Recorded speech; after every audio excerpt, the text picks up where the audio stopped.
اب پریشان ہونے کا وقت وفاق کا آ گیا ہے اور وفاق میں بھی کرسیاں تبدیل ہو سکتی ہیں، کوئی اور فرنٹ پہ آ کے بیٹھ سکتا ہے، تو نون لیگ کے لیے خاصا پریشانی کا وقت ہے۔ اور ساتھ ہی خبر یہ بھی اڑی ہوئی ہے کہ پیپلز پارٹی جو ہے وہ باقاعدہ طور پہ کیبنٹ میں شاید شامل ہونے کی حوالے سے باز گشت بھی چل رہی ہے، بات چیت ہو رہی ہے، سوچ وچار ہو رہا ہے۔ آپ کی اس حوالے سے کیا اطلاعات ہیں؟ پیپلز پارٹی ابھی کہاں کھڑی ہے، کیا ہو رہا ہے؟ وزیر اعظم شہباز شریف صاحب کوشش کر رہے ہیں کافی عرصے سے پیپلز پارٹی کو کنونس کرنے کی کوشش کر رہے ہیں کہ آپ فیڈرل گورنمنٹ کا حصہ بن جائیں، کیونکہ ابھی پیپلز پارٹی جو ہے نا وہ صرف کانسٹیٹیوشنل پوزیشنز لے کے بیٹھی ہوئی ہے۔ پریزیڈنٹ آف پاکستان کا عہدہ ہے اور 2 صوبوں کی ان کے پاس گورنرشپ ہے، تو ان عہدوں پہ وہ بیٹھے ہوئے ہیں۔ تو لیکن شہباز شریف صاحب چاہتے ہیں کہ وہ کیبنٹ میں بھی شامل ہو جائیں، اس کے لیے انہوں نے ان کو 5-6 بڑی اہم وزارتیں بھی آفر کی ہیں۔ اس پر پیپلز پارٹی کے اندر ابتدا میں یہ رائے تھی کہ ہمیں ان کے ساتھ شامل ہو جانا چاہیے، لیکن پھر بلاول بھٹو زرداری صاحب جو ہیں انہوں نے جب صلاح مشورہ کیا اپنی سینٹرل ایگزیکٹو کمیٹی کے ارکان سے بات چیت کی، تو ان کا یہ خیال تھا، خاص طور پہ جو پیپلز پارٹی پنجاب کے جو رہنما ہیں، کہ جی ہماری تو لڑائی چل رہی ہے مسلم لیگ نون کے ساتھ صوبہ پنجاب میں، انہوں نے جو وعدے کیے تھے وہی پورے نہیں کیے، تو پلیز آپ ان کا فیڈرل گورنمنٹ کا حصہ نہ بنیں۔ تو بلاول بھٹو زرداری صاحب نے ابھی 2 دن پہلے بھی یہ کنوے کیا کہ ہم فی الحال فیڈرل گورنمنٹ میں شامل نہیں ہونا چاہتے۔ اس کی ایک دیکھیں سیدھی سی وجہ بھی ہے، اس کی ایک وجہ یہ ہے کہ ٹھیک ہے، وہ وجہ یہ ہے کہ ٹھیک ہے سپریم کورٹ آف پاکستان نے مخصوص نشستوں پہ ایک ایسا فیصلہ دیا جس سے کہ مسلم لیگ نون کو بہت زیادہ فائدہ ہوا ہے، اس کی سیٹوں کی تعداد بڑھ گئی ہے، لیکن اس کے باوجود یہ حکومت اتنی ان پاپولر ہے کہ پیپلز پارٹی جو کہ ان کی اتحادی ہے، وہ اس پارٹی کے ووٹوں سے یہ حکومت کھڑی ہے، اس کے باوجود پیپلز پارٹی اس حکومت کی کابینہ میں شامل ہونے سے گریز کر رہی ہے اور مسلسل گریز کیے جا رہی ہے، اور ابھی مجھے لگتا ہے کہ فی الحال آنے والے کافی عرصے تک پیپلز پارٹی گریز کی پالیسی ہی اختیار کرے گی۔ گریز ہی کرے گی، بالکل ٹھیک ہے۔ پاکستان کی سیاست کے حوالے سے ہم نے بات کی، لیکن پاکستان کی سیاست میں ایک اور نیا آئیڈیا انجیکٹ ہو گیا ہے، آپ اس کو کہیں کہ سامنے آیا ہے، انٹروڈیوس کرایا جا رہا ہے، وہ ہے ابراہم اکارڈ کے نام سے۔ ابراہم اکارڈ وہ معاہدے جن کے حوالے سے ہم نے پروگرام کے آغاز میں آپ کو بتایا۔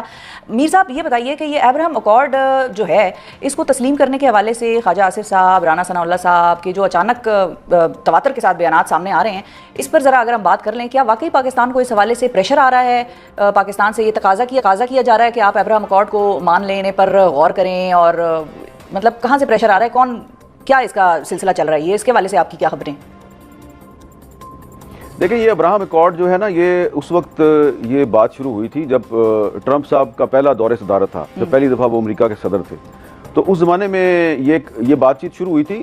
بظاہر اس کا مقصد تو یہ ہے نا کہ جو مختلف مسلم ممالک ہیں وہ اسرائیل کو بطور ایک مملکت کے تسلیم کر لیں، اس کے ساتھ سفارتی تعلقات قائم کر لیں، اصل مقصد تو یہ ہے جی۔ تو یہ ٹرمپ صاحب کے پہلے دور میں یہ پریشر اس وقت بھی پاکستان پہ آیا تھا، میں اس کا آئی وٹنس ہوں، یہاں تک کہ مجھے بھی کہا گیا تھا کہ بھائی آپ لوگ جو ہیں وہ کیوں آپ اسرائیل کے ساتھ تعلقات کی مخالفت کرتے ہیں، کیا مسئلہ بھائی آپ کا اسرائیل کے ساتھ؟ اور اس کے بعد پھر کمپین بھی شروع ہوئی تھی۔ آپ یاد کریں نا کہ بہت بڑے بڑے جو پاکستان کے صحافی ہیں، ٹی وی اینکرز ہیں، انہوں نے پروگرام کیا تھا باقاعدہ کہ اسرائیل کے ساتھ سفارتی تعلقات قائم کرنے کے کیا فوائد ہوں گے۔ اور ایک میٹنگ مجھے یاد ہے جو وزیر اعظم سیکریٹریٹ میں ہوئی، اور اس میٹنگ میں کوئی 10-15 جو ٹی وی اینکرز ہیں ان کو باقاعدہ گھیر کر لے جایا گیا۔ میں بھی یاد ہے، اور میر صاحب آپ کا ایک سٹانس بھی تھا، بالکل آپ کا ایک سٹانس بھی تھا، بڑی اسٹرانگ پوزیشن تھی جو آپ نے اس وقت لی تھی، اور آپ نے یہ بھی بتایا تھا، اپنے پروگرامز میں بھی ذکر کیا تھا، کالمز میں بھی لکھا تھا کہ اس وقت کی حکومت جو خان ایڈمنسٹریشن تھی اس پہ بھی پریشر آیا تھا اور خان صاحب نے انکار کیا تھا، یہ بھی خبر آپ کی تھی۔ جی وہاں پہ دیکھیں یہ ہوا تھا کہ ایسا لگ رہا تھا کہ کچھ ٹی وی اینکر جو ہیں ان کو باقاعدہ بریف کیا گیا ہے، اور ان کی اسائنمنٹ یہ تھی کہ انہوں نے عمران خان کو کنونس کرنا تھا کہ جی آپ اسرائیل کے ساتھ سفارتی تعلقات کا ابھی بیٹھے یہیں پہ فیصلہ کر لیں، نہ پارلیمنٹ کے پاس جائیں، نہ کسی اور سے پوچھیں، بس یہ ٹی وی اینکرز ہیں نا جو 10-15، بس یہ انہی کے ساتھ فیصلہ کر لیں آپ، یہ اتنا بڑا۔ تو وہ اب خان صاحب جو ہیں، میرا پہلے تاثر یہ تھا کہ شاید یہ عمران خان صاحب جو ہیں یہ ٹریپ میں آ چکے ہیں، لیکن جب میں نے وہاں پہ بیٹھے دیکھا تو جو انفارمیشن منسٹر صاحبہ تھیں وہ صرف ان صحافیوں کو، ان اینکرز کو چانس دے رہی تھیں جو کہ اسائنمنٹ کو صحیح طریقے سے نبھا رہے تھے۔ ٹھیک ہے، پرو اسرائیل تھے، وہ بار بار میری طرف دیکھ رہے تھے، خان صاحب بار بار میری طرف دیکھ رہے تھے، یہ نہیں بول رہا۔ تو پھر میں نے جب دیکھا کہ یہ تھوڑا سا انکمفرٹیبل لگ رہا ہے، تو انہوں نے خود ہی مجھ سے پوچھ لیا کہ ہاں بھی آپ کا کیا خیال ہے؟ تو میں نے ان سے سیدھی سی بات، میں نے کہا آپ بڑے لیڈر ہیں یا یہ جس کی تصویر اوپر لگی ہوئی ہے یہ بڑا لیڈر ہے؟ انہوں نے اوپر دیکھا، انہوں نے کہا ہاں قائد اعظم محمد علی جناب میرا لیڈر ہے، یہ مجھ سے بڑا ہے. تو میں نے کہا پھر خان صاحب کیا قائد اعظم کے پاکستان میں وہ پالیسی نہیں ہونی چاہیے جو قائد اعظم کی پالیسی ہے؟ تو خان صاحب نے اس طرح ہاتھ پہ ہاتھ مارا، انہوں نے کہا بس ڈن ہو گیا، جو قائد اعظم کی پالیسی ہے اسرائیل کے بارے میں وہی پالیسی چلے گی پاکستان میں. اچھا جی، اس کے بعد میٹنگ فوراً چند منٹ کے اندر اندر جو ہے اس کو ختم کر دیا گیا. اور جب میں وزیر اعظم سیکریٹریٹ سے باہر نکلا گاڑی میں دفتر کی طرف آ رہا تھا، مجھے فون آنے شروع ہو گئے بڑے طاقتور لوگوں کے. انہوں نے کہا یہ کیا کیا آپ نے، یہ آپ نے پرائم منسٹر کو یہ کیا کہنے کی ضرورت تھی کہ قائد اعظم کی پالیسی چلے گی، کوئی ٹکر نہیں چلے گا، کوئی خبر نہیں چلے گی، بس بتا دیا آپ کو.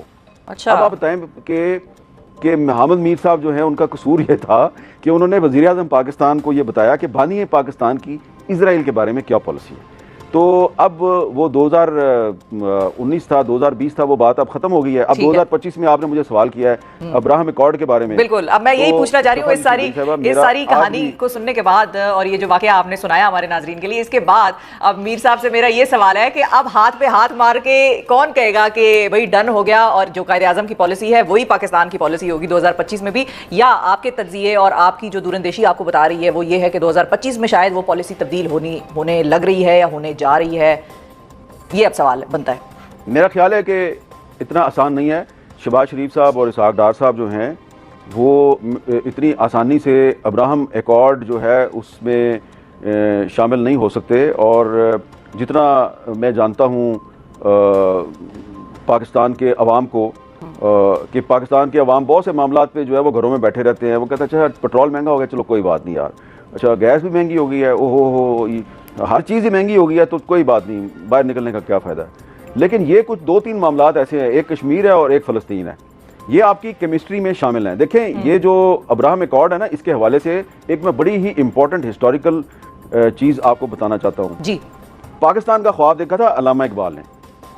علامہ اقبال نے مسلمانوں کو واضح طور پہ نصیحت کی ہوئی ہے. جب وہ ایک فلسطین کانفرنس میں شرکت کے لیے مسجد اقصیٰ میں گئے اور پھر وہاں سے واپس آئے تو انہوں نے ایک بات کہی تھی. انہوں نے کہا تھا کہ یہ جو عرب ممالک کے بادشاہ ہیں نا، فلسطین کے مسئلے پہ کبھی بھی ان کی وزڈم پر اور ان کی پالیسی پر اعتماد نہ کرنا کبھی. یہ بات انہوں نے لیٹ 30s میں کہی تھی.